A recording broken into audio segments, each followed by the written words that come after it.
big thank you to IDEC for recognizing the need and inviting us here for this workshop. I assure you that for the next few modules, we will definitely take some more perspective on food care management in diabetes. On a personal level, I would like to thank Dr. Gupta, Dr. Sanjay, Dr. Anjali, Dr. Vishnu, and the entire team of IDEC for having us here. So ZAP, or the Zero Amputation Program, was essentially, as the name suggests, aimed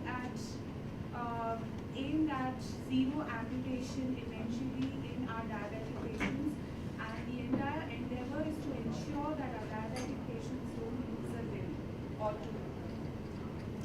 So the impact of diabetes and its increasing burden is known to all of us, and I don't need to belabor that point anymore.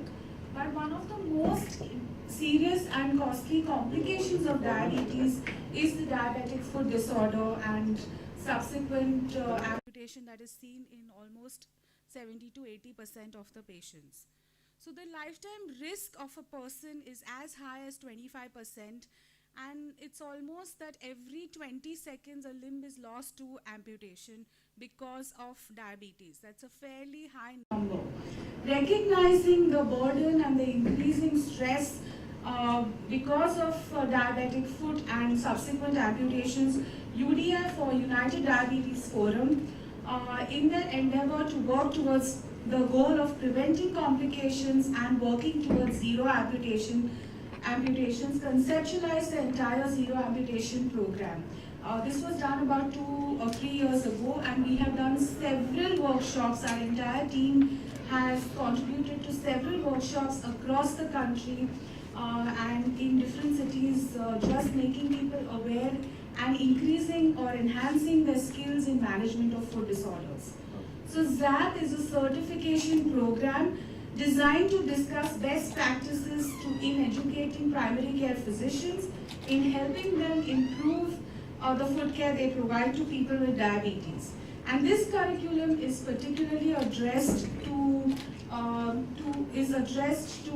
answer the real clinical needs of today's physicians and patients in improving diabetes care, ultimately or eventually leading to zero amputations.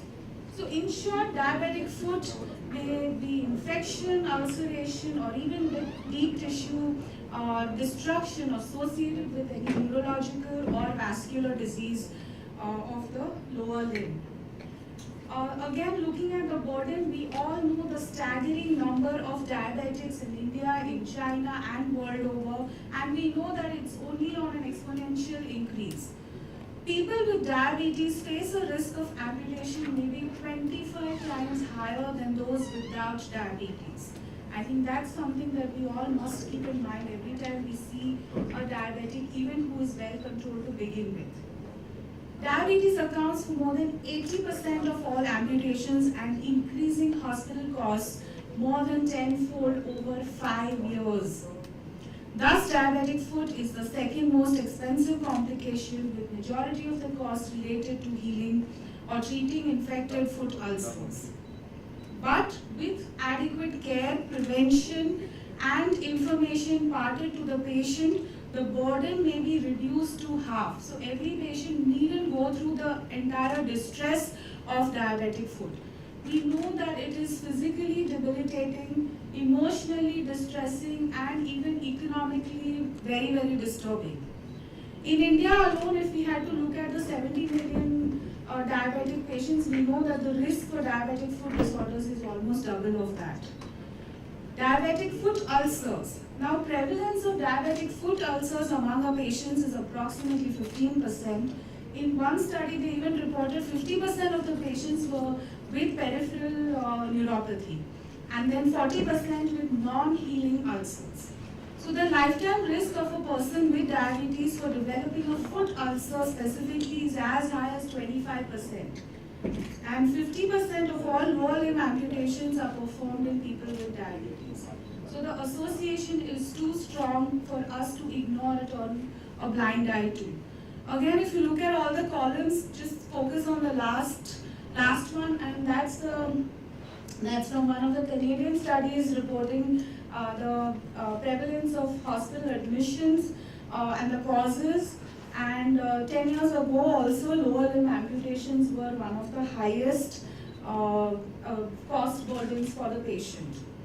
In reality, so we have almost 40,000 lower limb amputations per year, and the most common indication is infected neuropathic foot, potentially preventable.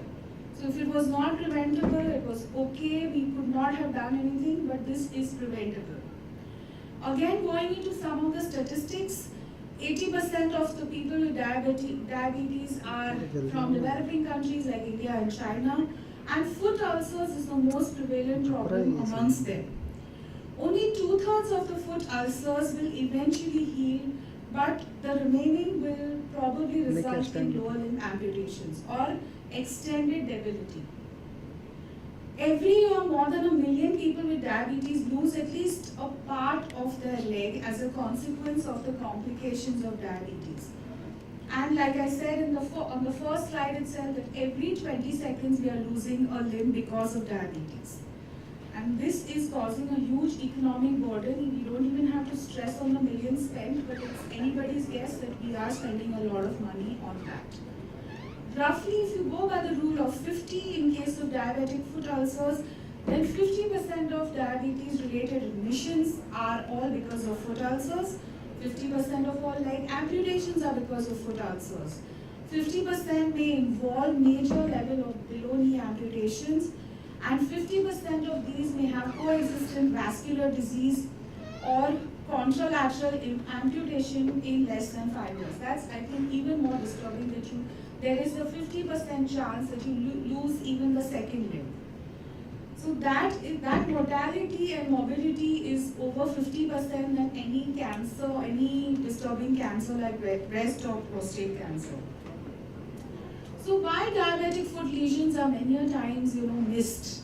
Because the usual signs and symptoms may not be present, the patient may not complain of pain, and basically there is a low level of awareness at the primary healthcare level.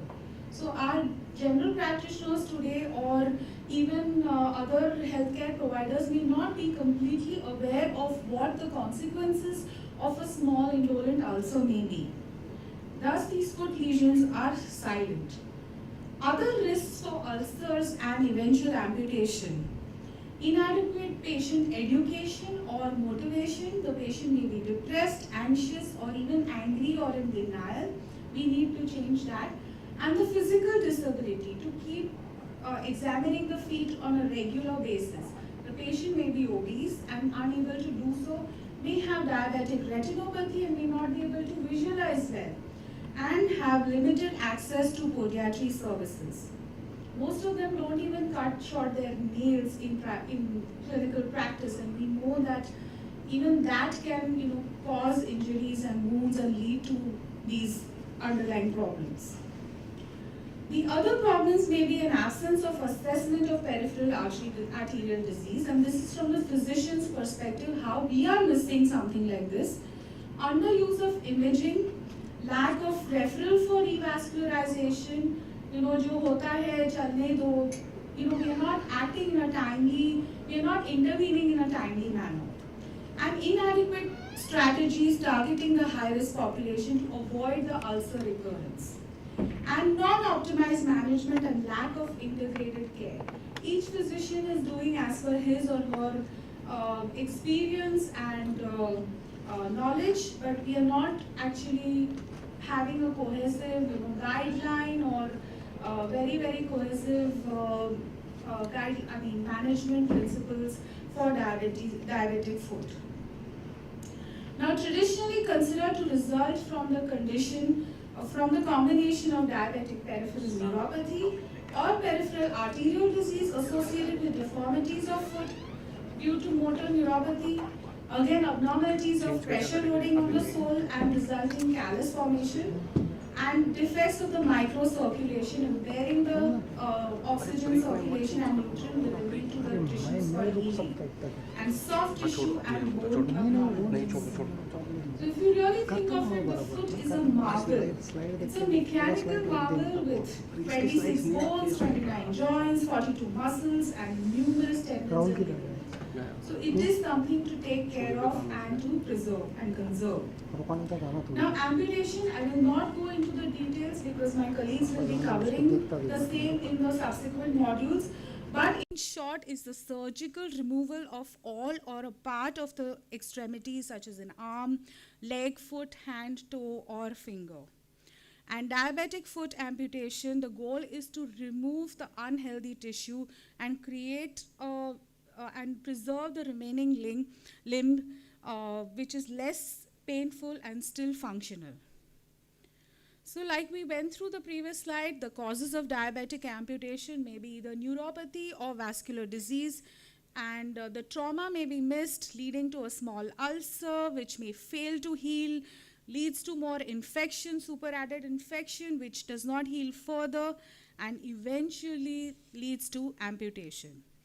So the foot care checklist would include education about proper foot care, examination, this is from the physician's perspective, examination for structural, vascular or neuropathy problems, doing a 10-gram monofilament assessment to see if the sensations are intact or if there is development of neuropathy, identifying the patients at risk for foot ulcers and educating them, assessing more frequently and considering an adequate footwear for a proper design footwear for these patients, and refer any ulcers to specialty teams who have the adequate expertise as well as experience in dealing with foot ulcers in diabetic patients.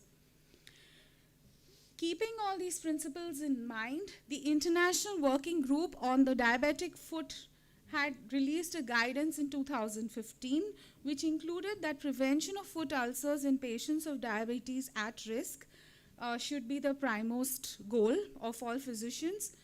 Correct footwear and offloading to prevent and heal foot ulcers in diabetes is again an important tip. We often don't advise our patients to keep their feet up or offload completely and rest it out when they have a small lesion. Diagnosis, prognosis and management of peripheral artery disease and foot infections in patients with foot ulcers in diabetes, and interventions to enhance healing of chronic ulcers in these patients. So the situation can be changed. There is a guidance available, there is an increasing level of awareness, but we need to heighten that awareness further. And ZAP was actually conceptualized with the same aim. So ZAP-driven awareness and skill enhancement. We hope that it increases the awareness in physicians as well as that percolates further to the patient level, and then possible to reduce amputation rates with all these initiatives. So care strategy would be prevention, multidisciplinary team involvement, appropriate organization of care. Let's have a plan for each patient that, first you offload for so many days, let's see how the progress is, then evaluate the ulcer healing, give newer adjuvants to help that ulcer heal. Let's have an organization of care. And let's talk as diabetologists, as physicians, let's talk to the surgeons who help us in managing these patients. Of course, close monitoring, there's nothing equivalent to close monitoring. Ask the patients to send you pictures on WhatsApp. These are special patients. You can have different devices that you want to use for enhanced communication with this patient. And education